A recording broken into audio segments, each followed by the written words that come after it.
आषाढाची चाहूल लागताच मनाला ओढ लागते ती पंढरीच्या विठुरायाचं सावळे रूप पाहण्याची, त्याला भेटण्याची, त्याचं दर्शन घेण्याची। वारी ही एक घटना नसून तो एक सोहळा असतो। हा सोहळा अनुभवण्यासाठी प्रत्येक वारकरी चालू लागतो पंढरीच्या दिशेने। पण अनेकांना पंढरीला जाणं शक्य होत नाही। त्यामुळे पांडुरंगाचे अनेक भक्त संत ज्ञानेश्वर माऊलींच्या भेटीला आळंदीला येत असतात। तर तुमच्यासाठी घेऊन आलो आहोत। आळंदीत पाहण्यासारखं काय आहे? आळंदीला पोहोचायचं कसं आणि आळंदीचा नेमका इतिहास काय आहे? पायी आषाढी वारीसाठी संत ज्ञानेश्वर महाराज पालखी सोहळा परंपरेने ज्येष्ठ वद्य अष्टमीला 29 जून आळंदीतून पंढरपूरकडे प्रस्थान करणार आहे।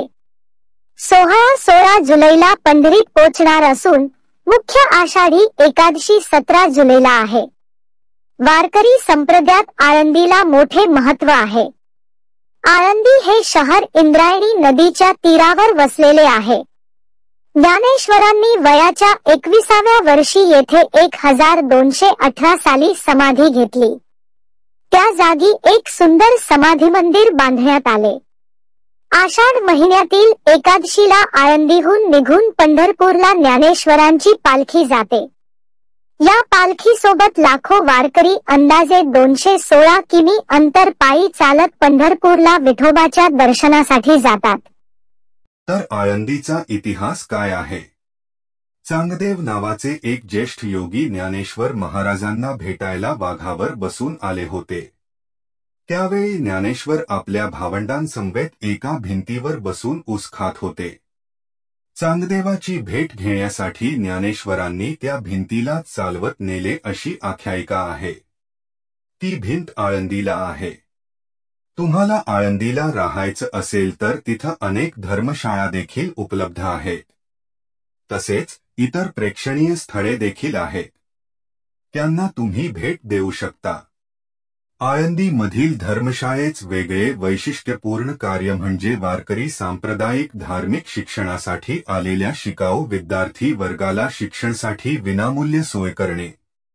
देवीदास धर्मशाळा गोपाळपूर, फ्रुटवाले धर्मशाळा प्रदक्षिणा रोड, घासवाले धर्मशाळा प्रदक्षिणा रोड, मुक्ताबाई धर्मशाळा प्रदक्षिणा रोड, माहेश्वरी धर्मशाळा प्रदक्षिणा रोड, आगरी धर्मशाळा भिंतीजवळ वडगाम रोड, डबेवाले धर्मशाळा भिंतीजवळ वडगाम रोड, हरिहर महाराज धर्मशाळा भिंतीजवळ वडगाम रोड, विठ्ठल बाबा देशमुख धर्मशाळा वडगाम रोड, पाषाणकर धर्मशाळा, माई धर्मशाळा प्रदक्षिणा रोड।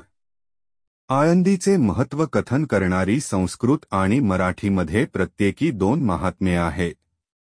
मात्र ही सारी हस्तलिखिते संकलित करून प्रकाशित करण्याचे काम झालेले नाही। आळंदी महात्म्य सर्वसामान्यांना कधी मिळणार? संतश्रेष्ठ ज्ञानेश्वर माऊलींची संजीवन समाधी असलेल्या आळंदी या क्षेत्राचे महात्म्य वेगळे सांगण्याची आवश्यकता नाही। पण आळंदीचे महत्त्व कथन करणारी संस्कृत आणि मराठीमध्ये प्रत्येकी 2 महात्म्ये आहेत। मात्र ही सारी हस्तलिखिते संकलित करून प्रकाशित करण्याचे काम झालेले नाही। माऊली भक्त, सांप्रदायिक वारकरी यांच्यासह सर्वसामान्यांना आळंदी महात्म्य कधी मिळणार असा प्रश्न उपस्थित झाला आहे। आळंदी येथील संत ज्ञानेश्वर महाराज संस्थानचे माजी विश्वस्त आणि मराठी हस्तलिखित केंद्राचे संचालक वाल मंजूर यांनी आळंदी महात्म्य या विषयावर प्रकाश टाकला आहे। एवढ्या वर्षात संस्कृतमध्ये असलेले महात्म्य मराठीमध्ये आणण्यात आले नाही। त्याचबरोबरीने मराठीमध्ये असलेल्या आळंदी महात्म्याचे संकलन करून प्रकाशित करण्याचा प्रयत्नही झाला नाही। एखादी प्रकाशन संस्था आळंदी महात्म्य प्रकाशित करण्यास पुढे आली तर सर्वतोपरी मदत करण्याची तयारी असल्याचे मंजूर यांनी सांगितले। मंजूर म्हणाले की स्कंद पुराणाच्या सह्याद्री खंडाच्या 61व्या अध्यायात अलकापुरी असा आळंदीचा संस्कृतमध्ये उल्लेख आहे।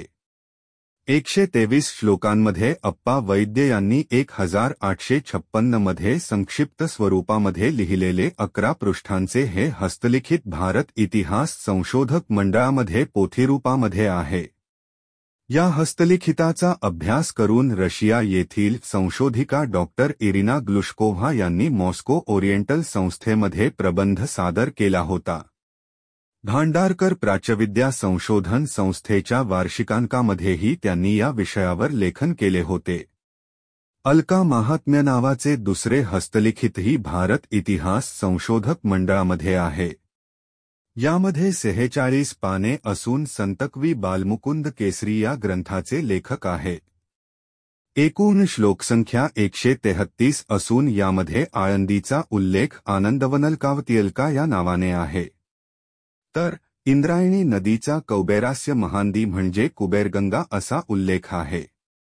हे संतकवी 16व्या शतकातील असावेत. ज्ञानलीलामृत हा कवी सदाशिव यांनी आळंदी महात्म्य कथन करणारा मराठी ओबीबद्ध ग्रंथ लिहिला आहे.